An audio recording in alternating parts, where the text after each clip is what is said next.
The Galactic Confederation had conquered 17 systems in the last solar cycle. Their military might was unmatched, their warriors bred for combat on the harshest planets in known space, but they had never encountered humans before. Captain Tark stood on the bridge of the assault carrier, his scaled skin reflecting the glow of tactical displays. The invasion of Earth had begun 3 days ago, and reports from the ground were disturbing. "Sir, Squad 7 has gone dark," reported Lieutenant Vex, mandibles clicking with anxiety. "That makes 4 squads in the last rotation." Tark's inner eyelid flicked in annoyance. "How? These humans have primitive weaponry. Their planet is barely Class 3. "Unknown, sir.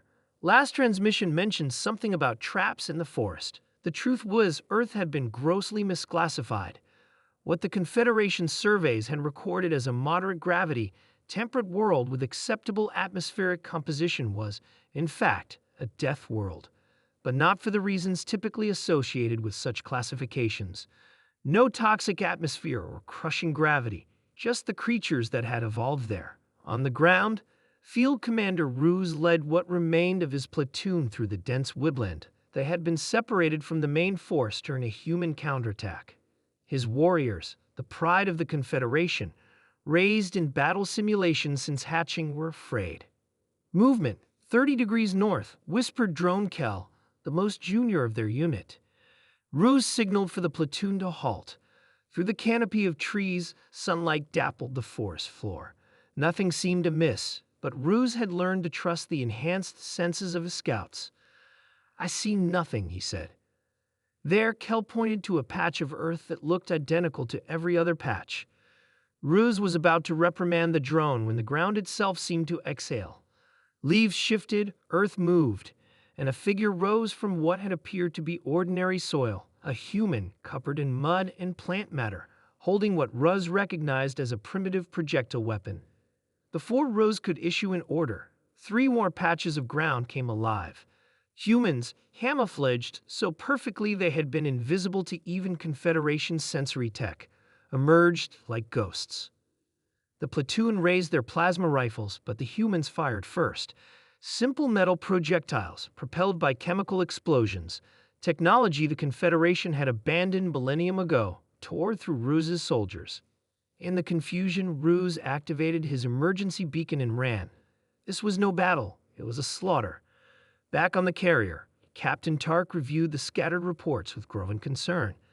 The humans were not fighting like a species facing superior technology. They fought like creatures who had evolved on a world where everything was trying to kill them. "They can survive in extremes of temperature that would kill our warriors," reported the science officer. "They can go without water for days, food for weeks. They sleep in short bursts, always alert, and they adapt their tactics continuously." Tark's antennae twitched. "How is this possible? Their world isn't harsh enough to produce such resilience." "It's not the planet itself, sir.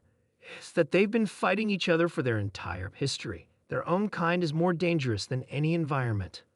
A transmission interrupted them. Field Commander Ruse had been recovered.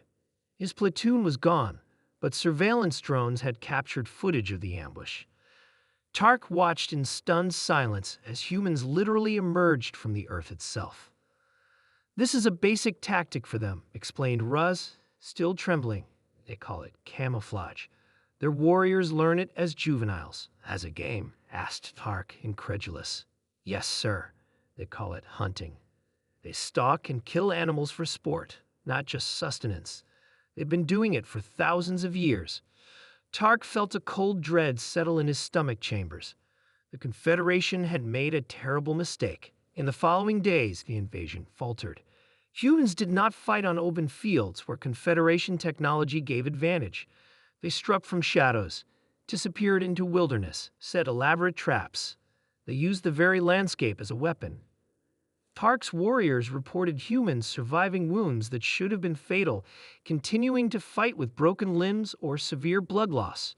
They reported humans deliberately exposing themselves to pain to draw out Confederation troops.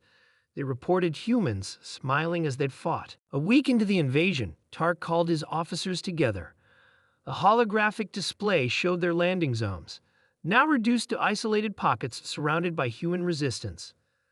"They're everywhere and nowhere," said Lieutenant Vex. "They sleep in mud, drink from puddles, eat things that should be toxic." Yesterday, a squad reported humans crossing an icy river, voluntarily submersing themselves in freezing water just to flank our position. "Their bodies should have shut down in those temperatures," said the science officer. "They call it polar plunging. They do it for enjoyment." Tark's decision was made before the meeting ended. Earth would be quarantined, classified as a death world of the highest order, not because of its environment, but because of what had evolved there, a species that treated survival in extreme conditions as recreational activity. As the Confederation fleet retreated from Earth orbit, Captain Tark made a final entry in the contact report. "Humans do not adapt to their environment. They make their environment adapt to them. They do not fight wars. They live them. For recreation, they simulate conditions that would kill most sentient species. They call these activities sports and hobbies." He paused, then added, "May we never encounter them beyond their world. If humans ever reach the stars in significant numbers, the Confederation as we know it will cease to exist." In the darkness of space, the fleet accelerated away from the blue planet, leaving behind a primitive species that had defeated the galaxy's greatest warriors by treating mortal danger as just another Tuesday.